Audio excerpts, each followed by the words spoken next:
I'm Michael MacMillan, and this is SEO in 2025.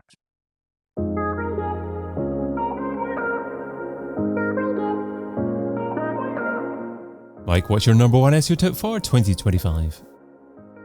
My number one tip is to avoid ultra-competitive topics with limited intent by mining sales conversations for bottom-of-funnel content. Okay, so what are examples of ultra-competitive topics?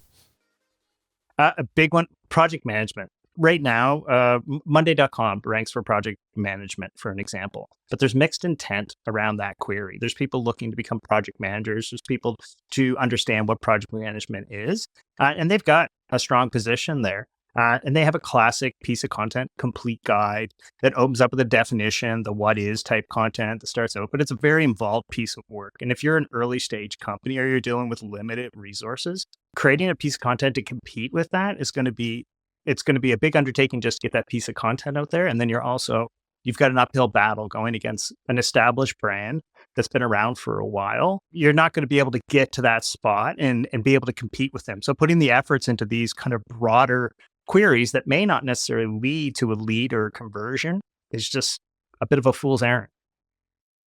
So how do you determine if topics have limited intent? I would say if they're very broad, if the search results look mixed, for an example, if you've got definition, if it's like definition type content is more people searching to find out what this subject is, not what your product does. What I would say that would be the main way I would look at that.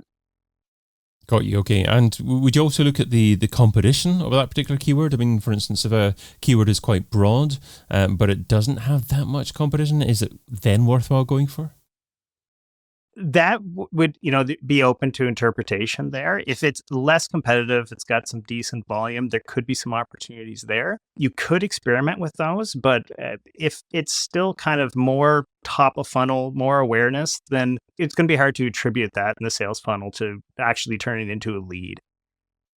Okay, so your key part of your tip is to mine your sales conversations for bottom of funnel content. So how do you go about doing that?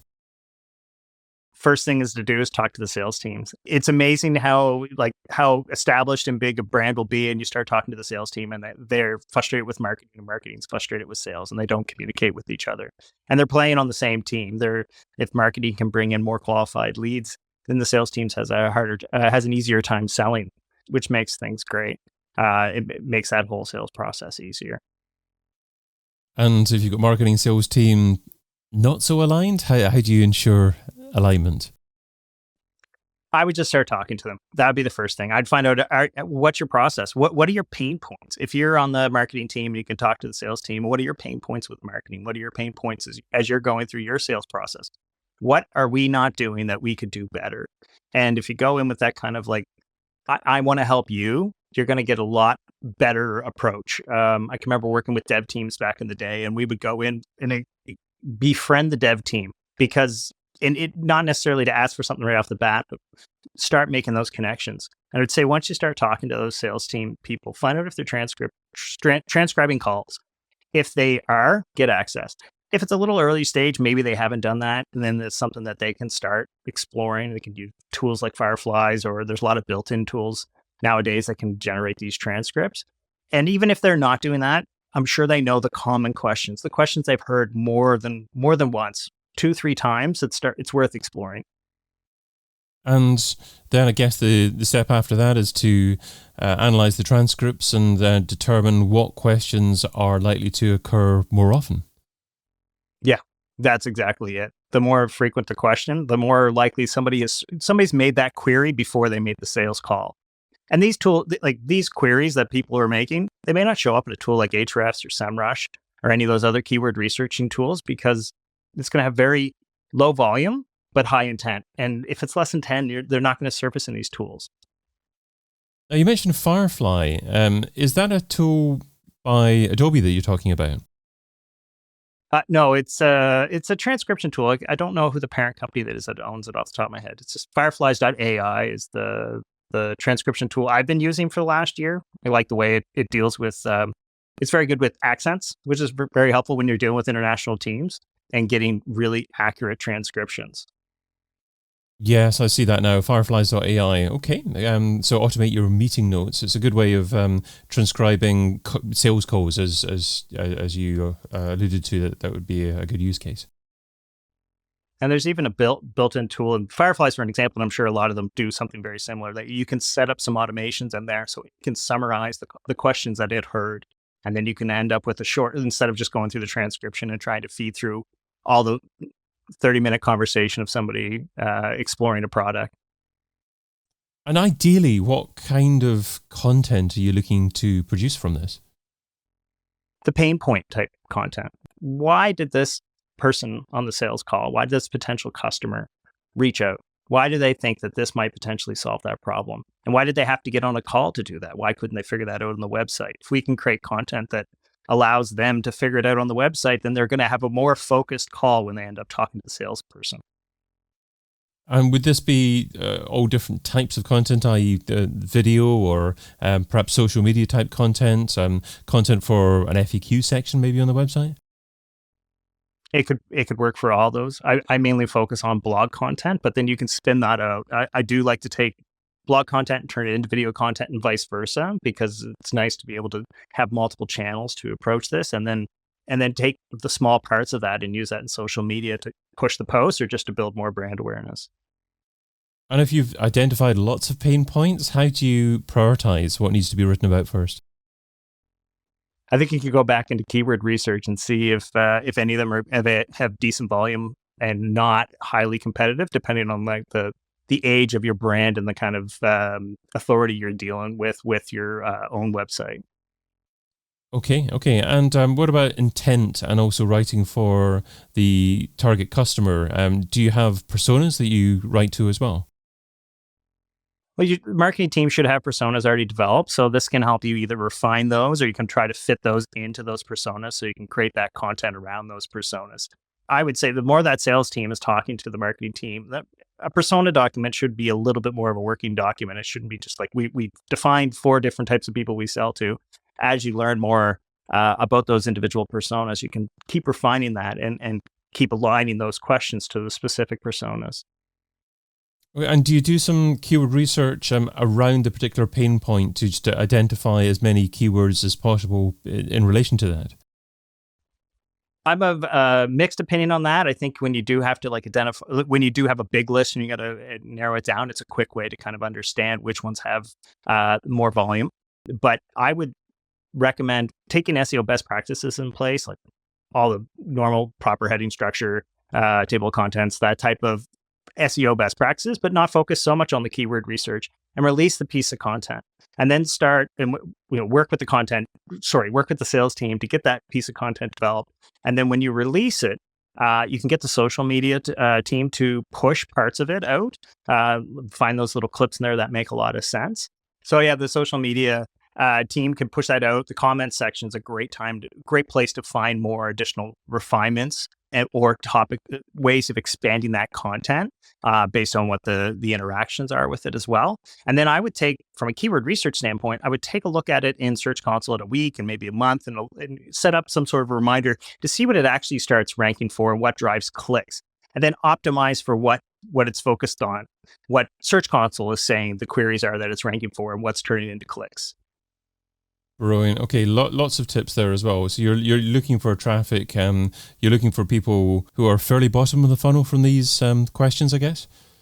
Yeah, bottom of the funnel is where you're aiming here. Maybe a little bit more middle, but people that are further along in the buying process. They have a problem, they want to solve it. And where does this fit in with the rest of a content marketing strategy? Do you also work on top of the funnel type keyword phrases at the same time, or is it important to focus on these bottom of the funnel longer tail keyword phrases first of all, and get all of them done before you move top of the funnel? I would focus on the bottom of the funnel earlier on. It's going to be a lot more. It's going to be a lot easier lift to get some traffic to the website, not just traffic, but qualified traffic as well.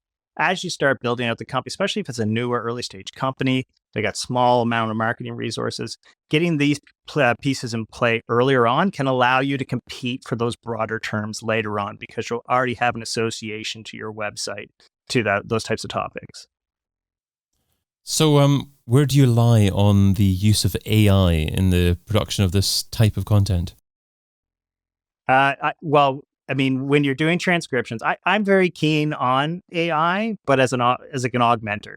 We've all tried to create content with AI, and I'm sure we've all reread it and said that's not me.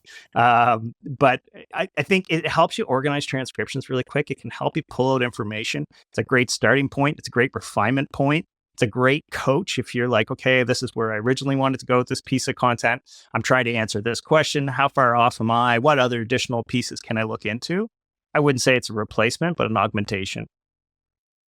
So how often do you have to do this type of job that you're advocating here of understanding the pain points of customers through conversations that sales teams have? Is this just a one-off project, or is this something that you have to do every few months, once a year? There'd be a heavy lift at the beginning for sure.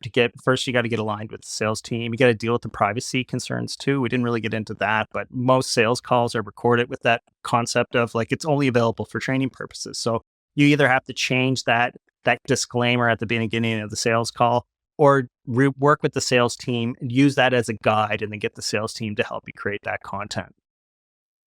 And can you get decent content from customer service calls as well, or is it mainly the sales team that are of use for this type of content?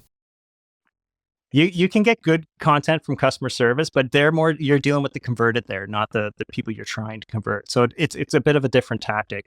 If you're trying to support the people and reduce your churn rate, that's a great way of understanding what type of content should exist for people that have already bought the product, unless you're trying to upsell something else, and then it becomes a little bit more of a classical kind of traditional sales cycle. Great, okay. And do you try, if possible, to get the sales team involved in the production of the content as well? Or do you just keep them at arm's length and just produce the content? I think it's great to get sales teams involved, particularly if you can attribute the piece of content to them, and then it gives you the chance to do a bit of an ego bait not an ego bait, but sort of you can get them to help push it through their own social media channels and through their own networks as well. It helps them build a body of content as well. And even if they're not directly writing the piece of content, I would quote them in the piece of content and have linked to them so they get a little bit more exposure as well. It can help continue that relationship as well. Lovely, and maybe use their bit of eat on the page as well, just to add that relevance to Google. Well, they're your subject matter experts. They're the ones talking to the salespeople all the time. They know the answers to a lot of these questions. They're a great resource. If an SEO is struggling for time, what should they stop doing right now so they can spend more time doing what you suggest in 2025? I mean, I would say if you're early stage, I would stop chasing competitive keywords and focus on the ones that are more long tail, a lot less competitive, and more answering the pain points that your customers are having. I would start communicating with the sales team as well. That's the first thing I would do. And I would cut down on extensive keyword research. You don't need to rank for every what is type piece of content. It's highly competitive. You're probably going against very established players. It's going to be a very uphill battle. I was just going to say the last piece I'd say is revisit your existing content as well. Great opportunity. If you don't need to create a second piece of content. If there's something out there that's sort of answering that query, you've got some sort of authority built on that page already, and you can use that. And what if you're a fairly early stage brand and you haven't had that many sales conversations and you want to make sure that you cover as many pain points or potential questions as possible?